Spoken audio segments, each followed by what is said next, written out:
उत्तर प्रदेश के बुलंदशहर से एक ऐसा मामला सामने आया जिसने पूरे इलाके को झकझोर कर रख दिया। एक बेटे ने अपने ही पत्नी और अपने ही पिता को गोली मार दी। कारण बताया गया पत्नी और पिता के बीच कथित अवैध संबंध। इस घटना के बाद गांव में सिर्फ एक ही सवाल गूंज रहा था, क्या कोई बाप इतना गिर सकता है और क्या कोई बेटा इतना टूट सकता है। 14 फरवरी 2025 कलंदगढ़ गांव के रहने वाले मोबिन की शादी बोहरा गांव की सना से हुई थी। मोबिन गांव में मेडिकल स्टोर चलाता था और लोगों का इलाज भी करता था। वहीं उसका पिता रियाजुद्दीन प्रॉपर्टी डीलिंग और बिल्डिंग का काम करता था। शादी के शुरुआती दिनों में सब कुछ सामान्य था, लेकिन कुछ महीने बाद घर का माहौल बदलने लगा। परिवार वालों के मुताबिक सना को महंगे कपड़े और गहनों का काफी शौक था। मोबिन उसकी हर इच्छा पूरा नहीं कर पाता था। इसी बीच रियाजुद्दीन अपनी बहू पर जरूरत से ज्यादा ध्यान देने लगा। वो सना को बाजार ले जाता, महंगे कपड़े दिलाता, गहने खरीद कर देता और धीरे धीरे घर के अंदर रिश्तों की सीमाएं टूटने लगी। सितंबर 2025 मोबिन की मां किशोर को पहली बार शक हुआ कि उसके पति और बहू के बीच कुछ गलत चल रहा है। उसने अपने बेटे मोबिन से कहा, मुझे इन दोनों का व्यवहार ठीक नहीं लग रहा है। पहले तो मोबिन ने इस बात पर विश्वास नहीं किया, क्योंकि दोस्तों हर कोई लड़का विश्वास नहीं कर सकता कि उसकी पत्नी का उसके बाप के साथ ही गलत रिश्ता चल रहा है। लेकिन बाद में उसने अपनी पत्नी का व्हाट्सएप अपने लैपटॉप में लॉगिन कर लिया। परिवार के अनुसार चैट से पढ़ने के बाद मोबिन को शक यकीन में बदलता दिखाई दे दिया। अक्टूबर 2025 परिवार का दावा है कि एक दिन घर वालों ने रियाजुद्दीन और सना को आपत्तिजनक हालत में देख लिया। इसके बाद घर में बड़ा विवाद हुआ। मोबिन ने सना को उसके मायके भेज दिया। दोनों परिवारों के बीच बातचीत हुई। सना और उसके मायके वालों ने भरोसा दिलाया कि आगे से ऐसा कुछ नहीं होगा। कुछ महीनों बाद सना वापस ससुराल आ गई, लेकिन परिवार का आरोप है इसके बाद भी दोनों के बीच नजदीकियां खत्म नहीं हुई। 10 मई 2026 सना ने एक बेटे को जन्म दिया। बच्चे का नाम अब्बास रखा गया। परिवार खुश था, लेकिन उस औरत का पति मोबिन लगातार तनाव में था।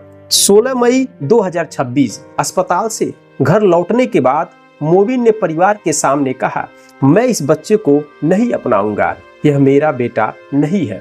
जब परिवार वालों ने पूछा कि फिर बच्चा किसका है, तो मोबिन ने अपने पिता रियाजुद्दीन पर गंभीर आरोप लगाए। यहीं से मामला और ज्यादा बिगड़ गया। 24 मई 2026 सुबह का समय था। दोनों परिवारों के बीच पंचायत बैठी। सना के मायके वाले कलंदरगढ़ से पहुंचे और करीब 2 घंटे तक बातचीत हुई, लेकिन कोई समाधान नहीं निकल सका।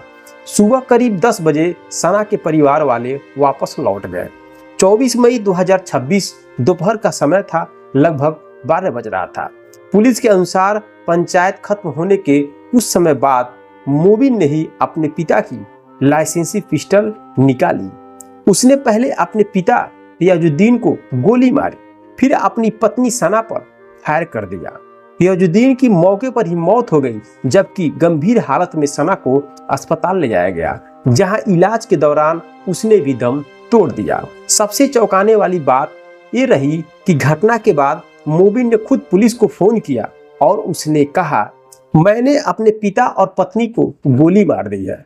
पुलिस मौके पर पहुंची और मोबिन को हिरासत में ले लिया। इस मामले में पुलिस का कहना है कि शुरुआती जांच में पारिवारिक विवाद और अवैध संबंध के शक की बात सामने आई है।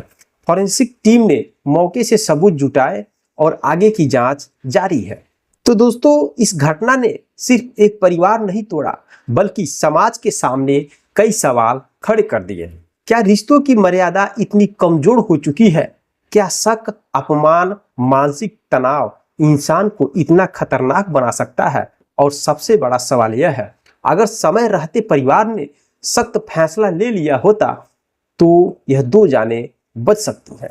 मेरे दोस्तों, यह घटना मैं आपको क्यों सुना रहा हूं? ताकि आप सतर्क और जागरूक रहें, आपके परिवार में ऐसी घटना न घट सके। दोस्तों आज का लोग कैरेक्टर इतने लूज हो चुके हैं कि लोग हर रिश्तों को भूलकर उस बेहपना पर उतर जाते हैं। अपनी मन को शांति के लिए न जाने लोग क्या क्या कर बैठते हैं। दोस्तों इस घटना से मैं मानता हूं कि समाज पे बहुत गलत असर पड़ेगा जो भी सुनेगा, लेकिन साथियों इसको सुनने के बाद आपको सीख लेना है कि परिवार में हर एक व्यक्ति पर नजर रखना है।